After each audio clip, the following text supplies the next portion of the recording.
A Doll's House. This play was written by the famous dramatist Henrik Ibsen. Before moving on to the drama, let's get familiarized with the characters.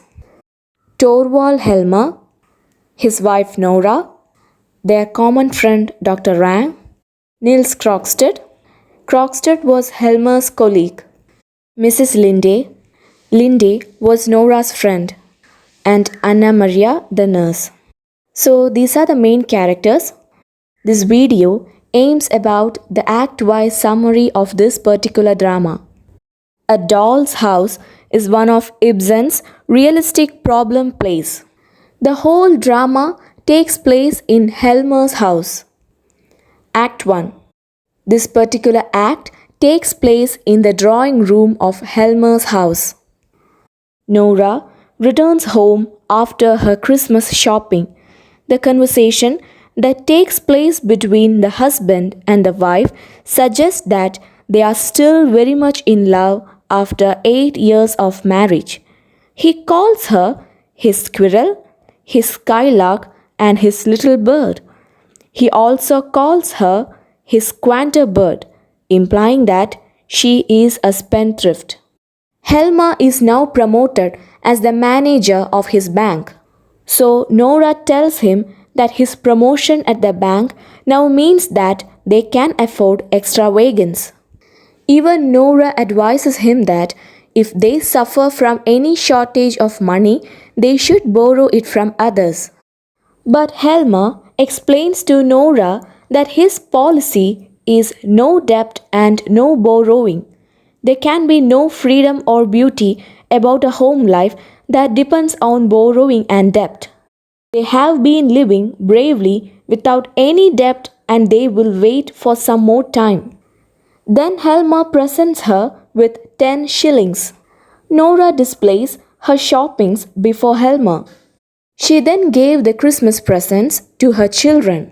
She has also bought some items for the maids. Their conversation slowly turns about Dr. Rang. Nora asks Helmer whether Dr. Rang has been invited for the Christmas function. Helmer replies that Dr. Rang will come to dinner with them as usual. Helmer has ordered some good wine as well. Now came Mrs. Linde. Nora and Mrs. Linde meet after 9 long years. Mrs. Linde is a widow now.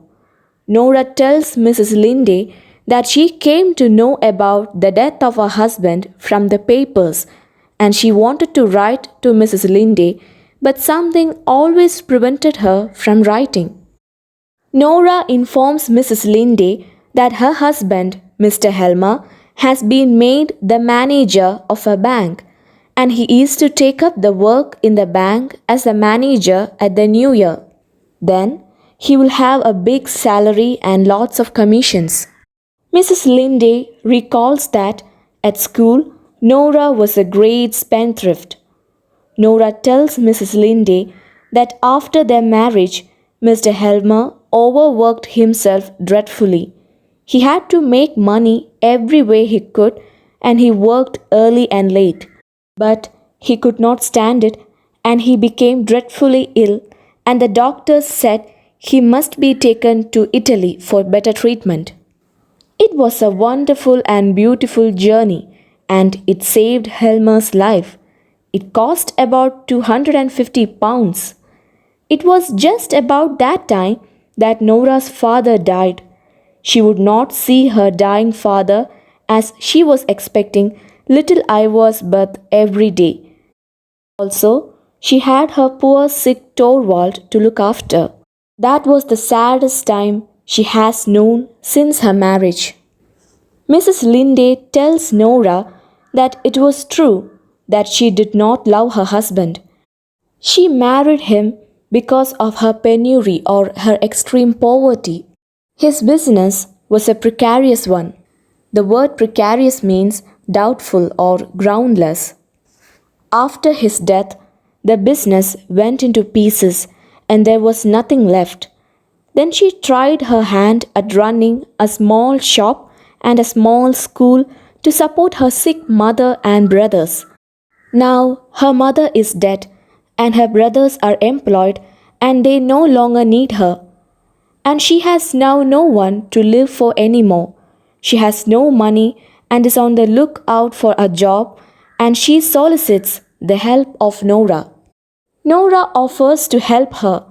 Mrs. Linde says that she is proud of the fact that she could do something for her mother and brothers.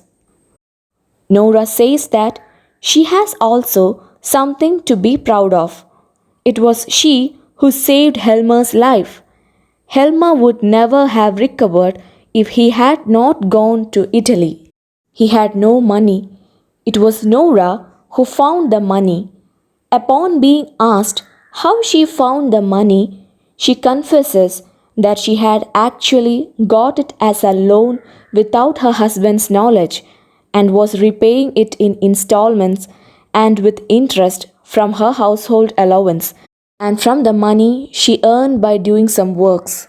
She had told her husband that the money had come from her father. She had to work hard to repay the amount. She often got very tired. When she worries about her debt, she would imagine that some rich old gentleman had fallen in love with her and die soon after leaving everything to her. But it was fun, though sitting there working and earning money. It was almost like being a man. She had not revealed it to Helmer because it would be painful and humiliating for him to know that he owed anything to her. It would even wreck their relationship. Nils Krogstad, an employee of the bank, comes at this point to meet Helmer. Nora is quite worried to see him. She asks him the purpose of his visit. He replies that it is absolutely nothing but business matters. She sends him to the study room to meet Helmer. Mrs. Linde recognizes him as an old acquaintance or connection. Krogstad is now a widower. Dr. Rang comes out of Helmer's study room and chats with Nora and Mrs. Linde. While Dr. Rang and Mrs. Linde was talking, Nora distributes macaroons to Dr. Rang and Mrs. Linde. Dr. Rang reminds Nora that it is forbidden in that house. Nora declares that she is quite happy and she would like to do one thing at this moment of happiness. Dr. Rang asks her the reason for her happiness, but she refused to say. Helmer comes in. Nora introduces Mrs. Linde to Helmer and she presents her predicament or difficulty before Helmer. Helmer thinks that he can provide Mrs. Linde with a job in the bank. Then he goes out accompanied by Mrs. Linde and Dr. Rang. When Nora is playing with children, Krogstad returns. He asks Nora if Mrs. Linde is to get a job in the bank. She answers positively. Krogstad reveals that Helmer intends to sack him. He asks Nora to prevent that using her influence. But she tells Krogstad that it is not in her power to help her at all. Krogstad threatens to inform her husband that Nora has availed a loan from Krogstad against an IOU for which her father was supposed to be the security. Now Krogstad suspects that Nora's father had died before signing as security and that she had forged his signature. He has the evidence to prove it to her husband. Nora confesses the forgery without realizing the legal implications. She had been forced to do so because both Helmer and her father were critically ill. Krogstad tells her that his own offense, for which he had ruined his reputation, was the same that Nora had committed. If he produces in the court the document on which Nora had forged her father's signature, she could be condemned. He had done it to save the life of his wife, just as Nora had done it to raise money for Helma's stay in Italy, Krogstad leaves. Helma returns and realizes that Krogstad had persuaded Nora to appeal to him. Without knowing Nora's predicament, he describes Krogstad's crime and its moral consequences. He has decided to sack Krogstad because he feels physically sick in the presence of such people. Helma thinks that Krogstad has corrupted his children and poisoned his home. Nora wonders whether she is responsible for the same effect on her home and children. Act 2. The second act of A Doll's House is set in the drawing room of Helma's house. It is Christmas Day. Nora is torn by anxiety and dread. She fears that Krogstad would come and expose her. The nurse enters. They talk about children. Nora says that she shall not be able to be so much with the children as of before. The nurse says that it does not matter as the children get accustomed to anything.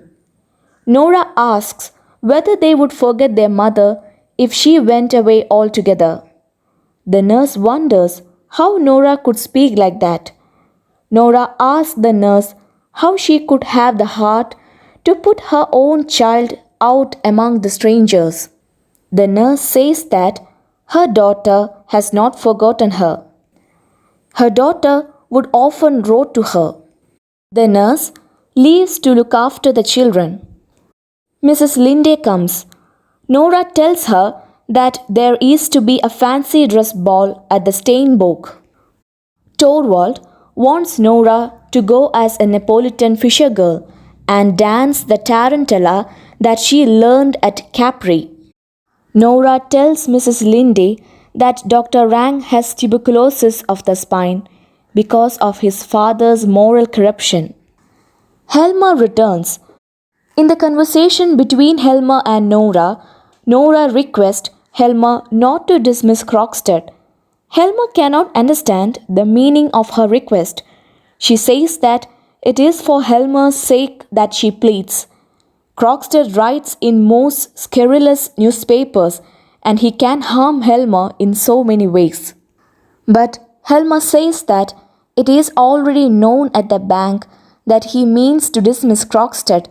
He does not like people to think that he is a man to be swayed by all sorts of outside influence. And there is one thing that makes it impossible for him to have Krogstad in the bank as long as he is the manager. Helma and Krogstad knew each other at school. They were on very intimate terms with each other. Krogstad continues to call him by his first name. He is tactless and fails to show the respect to which Helma feels he is entitled.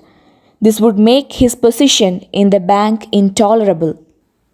Nora says that it is a narrow-minded way of looking at things. Helma is provoked and he asks her if he is narrow-minded. In anger, he asks the maid to send Krogstad's dismissal letter. Nora begs him to call the nurse back for the sake of the family.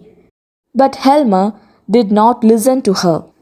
He knows very well that her eloquent request not to dismiss Krogstad is out of her great love for Helma. Helma leaves. Dr. Rang pays a visit.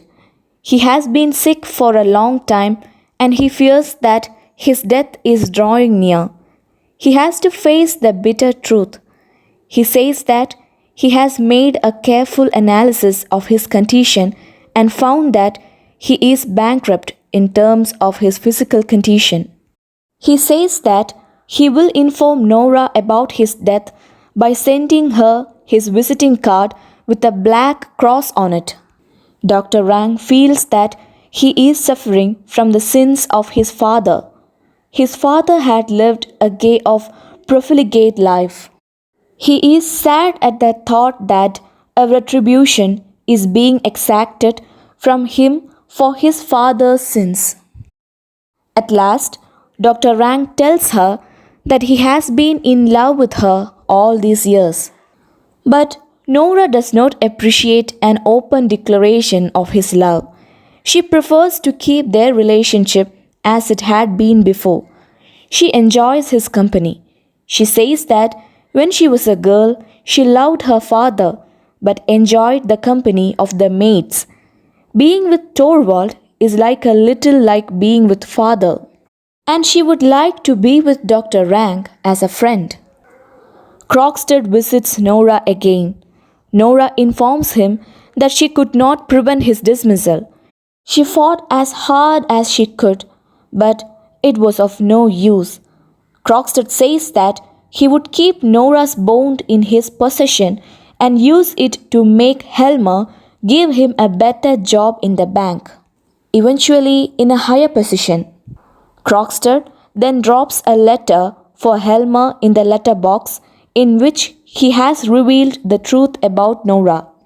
Finally, Mrs. Linde understands that it was Krogstad who has given Nora money. Mrs. Linde suggests that it would be the best for both Nora and Helmer if Helmer comes to know about the truth. But Nora reveals that for getting the money, she had forged a signature. Nora is scared. She tells Mrs. Linde that if something happens to her that prevents her from being there, she should testify that Nora was responsible for the whole thing. Mrs. Linde offers to go and see Krogstad, but the letter is lying there in the box. Krogstad must ask for his letter back and read. But it is generally at this time that Torvald opens the letterbox. Mrs. Linde advises that Nora should delay the opening of the letterbox. She goes out in search of Krogstad. Nora engages Helmer in conversation, and when Helmer is about to open the letterbox, she says that she must practice her dance. Helmer's attention is thus diverted and she dances wildly. Nora asks Helmer not to think of anything else until the dance is over tomorrow. He should not read a single letter or open the letter box because nothing horrid should come in between them until the program is over. Mrs. Linde returns and informs that Krogstad has left the town and is expected to return only the following evening. Mrs. Linde has left a note for him. Act 3. Krogstad comes to meet Mrs. Linde in Helmer's apartment. Nora and Helmer have gone to attend the fancy dress ball. Mrs. Linde narrates to Krogstad the circumstances that led her to marry another man after her love affair with Krogstad. She was in penury or difficulty, and she had to marry a rich man to look after her sick mother and her two younger brothers. Moreover, Krogstad had no prospects in those days. Krogstad tells her that he feels like a shipwrecked man clinging to a spar. She has got in his way. Mrs. Linde says that she has only just now realized that it was in his place that she has to work at the bank. Mrs. Linde says that she too is like a shipwrecked woman. She suggests that the two shipwrecked people could join forces, implying that they should marry. Krogstad is surprised at this suggestion and asks her if she is really serious about the proposal. He asks her whether she makes this offer of marriage expecting him to spare her friend Nora. She explains that it is not at all for the sake of Nora that she is making the offer of marriage. Krogstad suggests that he shall ask for his letter back, but Mrs. Linde says that he must not ask for his letter back.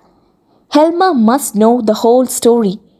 The wretched secret must be brought into the open, so that there is complete understanding between them.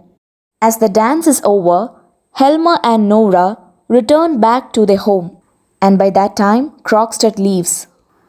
Nora and Helmer return from the party. Mrs. Linda tells Nora that she must reveal everything to her husband, but Nora refuses to do so. Mrs. Linde leaves. Dr. Rank comes. He is tipsy. He says that he will be invisible in the next fancy dress ball, meaning that he would be dead by then.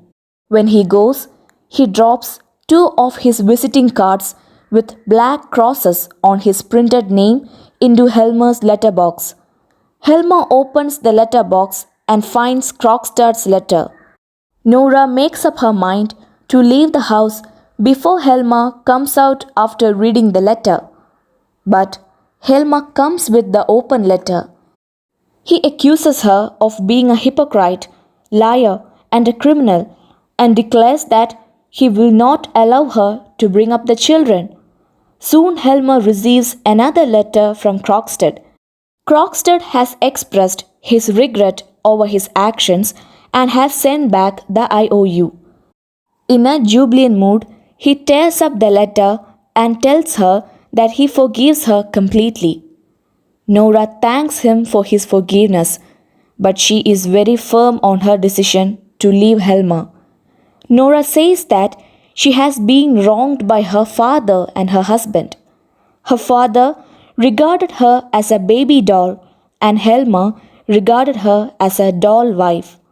She was passed out of her father's hands into her husband's. Helmer arranged everything according to his taste.